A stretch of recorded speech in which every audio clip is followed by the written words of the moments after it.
یہ کہانی ہے وقت کے دھارے کو چیرتے ایک خط کی۔ ایک ایسا خط جسے اپنی منزل تک پہنچنے میں 400 سال لگ گئے۔ یہ داستان ہے ایک ایسے بادشاہ کی جس نے ایک پورا شہر بسا دیا، لیکن اس نبی کے لیے جس سے وہ کبھی مل بھی نہیں سکا تھا۔ ذرا ایک لمحے کے لیے سوچئے، کیا آج کوئی ایسا پیغام لکھا جا سکتا ہے جو ٹھیک 400 سال بعد پیدا ہونے والے کسی شخص تک پہنچے؟ اور یہ کوئی افسانہ نہیں ہے، بلکہ تاریخ کا وہ ناقابل یقین باب ہے جہاں زندگی اور موت کا ایک پیغام ایک ایسے وصول کنندہ کا صدیوں تک انتظار کرتا رہا جو ابھی پیدا بھی نہیں ہوا تھا۔ تو چلیے ملتے ہیں اس کہانی کے مرکزی کردار سے۔ یہ ہے تبہ ابو کریب، قدیم یمن کی حمیری سلطنت کے طاقتور حکمران۔ دیکھیں، تبہ یمن کے بادشاہوں کا ویسا ہی لقب تھا جیسے مصر میں فرعون، لیکن تبہ کی فتوحات کا راز صرف تلوار نہیں تھا، بلکہ کچھ اور تھا، کچھ ایسا جو اسے تاریخ کے تمام بادشاہوں سے بالکل الگ کر دیتا تھا۔ تبہ کی اصل طاقت اس کی فوج یا اس کی تلوار نہیں تھی، بلکہ اس کا علم تھا۔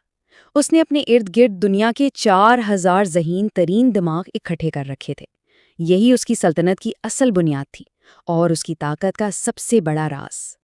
اور ذرا سوچئے تو کہ اس کی مشاورتی کونسل میں کون کون شامل تھا۔ ستاروں کی چال سمجھنے والے فلکیات کے ماہر، جادو کے فن سے واقف لوگ، قدیم طب کے راز جاننے والے حکیم اور ہر مذہب کے عالم۔ اور کمال کی بات یہ تھی کہ اس کی سلطنت میں ہر عالم کو اپنے عقیدے پر عمل کرنے کی مکمل آزادی تھی۔ یہی وجہ تھی کہ جہاں بڑی بڑی فوجیں ناکام ہوتی، وہاں طبے کے یہ 4000 مشیر اسے راستہ دکھاتے۔ فتوحات کا یہ سلسلہ اسے مکہ کی سرحدوں تک لے آیا، لیکن یہاں کچھ ایسا ہوا جس کی اسے بالکل امید نہیں تھی۔ اس شان و شوکت والے بادشاہ کو وہ عزت نہ ملی جس کا وہ عادی تھا۔ لوگوں کی اس بے رخی نے اس کے تکبر کو بری طرح جھنجھوڑ کر رکھ دیا، اور پھر غصے اور تکبر میں ڈوب کر اس نے اپنے ذہن میں ایک ایسا فیصلہ کیا جو اس کی تقدیر ہمیشہ کے لیے بدلنے والا تھا۔ اس نے خود سے کہا، بہتر یہی ہے کہ اس کعبہ کو ہی مٹی میں ملا دوں تاکہ آئندہ کوئی میری توہین کی جرت نہ کر سکے۔ اور کہتے ہیں کہ جس لمحے یہ خیال اس کے ذہن میں آیا، ایک خوفناک بیماری نے اسے وہیں آ گھیرا۔ سر میں ایک ناقابل برداشت درد اٹھا اور اس کی آنکھوں، ناک اور کانوں سے بدبودار مواد بہنا شروع ہو گیا۔ سوچے ذرا، دنیا کے وہ 4000 ذہین ترین دماغ جن پر اسے اتنا ناز تھا، وہ سب کے سب بے بس ہو گئے تھے۔ ہزاروں دوائیں، ہزاروں تدبیریں، سب بے اثر رہیں۔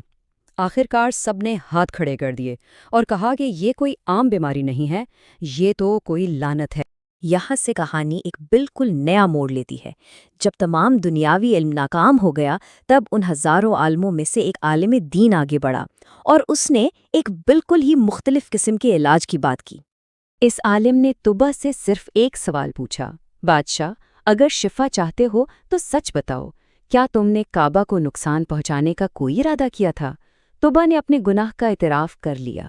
تب عالم نے کہا، تو پھر اپنے اس ارادے سے سچے دل سے توبہ کرو۔ کہتے ہیں کہ جس لمحے طبہ نے دل کی گہرائیوں سے معافی مانگی، اس کی بیماری یوں غائب ہوئی جیسے کبھی تھی ہی نہیں۔ اس معجزاتی شفا کے بعد طبہ کا دل بالکل بدل چکا تھا۔ اب وہ خدا کے گھر کی تعظیم کرنا چاہتا تھا۔ اس نے یمن سے قیمتی کپڑا منگوایا اور تاریخ میں پہلی بار کعبہ پر غلاف چڑھایا۔ یہ غلاف کسوہ کہلایا اور یہ روایت آج 1400 سال بعد بھی قائم و دائم ہے۔ اچھا، تو مکہ سے اس کا سفر آگے بڑھا۔ طبہ کا لشکر چلتے چلتے ایک ایسی وادی میں پہنچا جہاں پانی تھا، کھجور کے گھنے باغات تھے۔ اس جگہ کا نام تھا یثرب۔ جی ہاں، وہی یثرب جو بعد میں مدینۃ النبی کہلایا۔ اس رات وہ 4000 عالم اپنی قدیم کتابوں اور ستاروں کے علم میں ڈوب گئے۔ اچانک ان میں سے ایک عالم نے لرزتی ہوئی آواز میں کہا، ساتھیوں، یہی وہ جگہ ہے، یہ وہی مٹی ہے جس کی خوشبو کا ذکر ہماری مقدس کتابوں میں ملتا ہے۔ وہ سب سمجھ گئے کہ یہی وہ سرزمین ہے جہاں آخری نبی ہجرت کر کے آئیں گے۔ اور جب طبہ کو اس پیشگوئی کا پتہ چلا تو اس نے ایک ایسا فیصلہ کیا جو شاید دنیا کی تاریخ میں کسی بادشاہ نے نہیں کیا ہوگا۔ اس نے اپنی تمام فتوحات وہیں روک دیں اور اپنے 4000 عالموں کے لیے 4000 گھر تعمیر کروا دیے۔ اس نے ایک پورا شہر بسا دیا، صرف اس نبی کے استقبال کے لیے جس سے وہ شاید کبھی مل بھی نہ پائے گا۔ آج کی دنیا میں تبا کے اس عمل کو کیتھیڈرل تھنکنگ کہا جاتا ہے، یعنی ایک ایسے عظیم منصوبے پر کام شروع کرنا جس کی تکمیل آپ اپنی زندگی میں شاید نہ دیکھ پائیں۔ یہ کام آپ آنے والی نسلوں کے فائدے کے لیے کرتے ہیں۔ یہ طویل مدتی سوچ اور گہرے ایمان کی ایک بہترین مثال ہے۔ 1 سال تک اس مقدس سرزمین پر انتظار کرنے کے بعد تبک کو آخرکار اپنی سلطنت واپس لوٹنا ہی پڑا، لیکن جاتے ہوئے اس نے اپنی سب سے قیمتی امانت، ایک خط، اپنے سب سے قابل اعتماد عالم کے سپرد کیا۔ اور یہاں سے اس خط کا وہ 400 سالہ طویل سفر شروع ہوا۔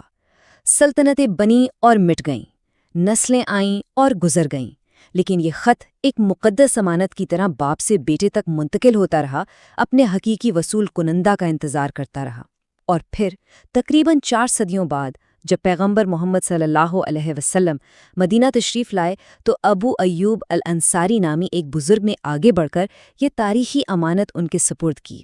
لیکن تاریخ میں ایک تلخ حقیقت بھی پوشیدہ ہے، مطلب جن لوگوں کی نسلوں نے صدیوں تک یہ امانت سنبھالے رکھی اور انتظار کیا، ان میں سے بہت سے لوگوں نے جب وہ نبی تشریف لائے تو انہیں ماننے سے ہی انکار کر دیا۔ ان کے پاس میراث تو تھی، مگر اس کے پیچھے کا جو ایمان تھا وہ کہیں کھو گیا تھا۔ تو آخر اس 400 سال پرانے خط میں لکھا کیا تھا؟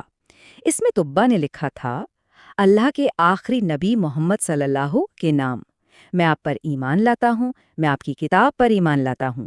اگر میں آپ کے زمانے تک زندہ رہا تو میں آپ کا مشیر اور خادم بنوں گا، لیکن اگر میں اس دنیا سے جا چکا ہوں تو قیامت کے دن مجھے فراموش نہ کیجیے گا۔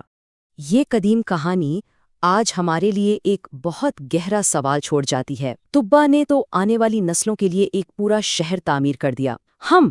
ہم اپنے بعد آنے والوں کے لیے کون سے کیتھیڈرل تعمیر کر رہے ہیں؟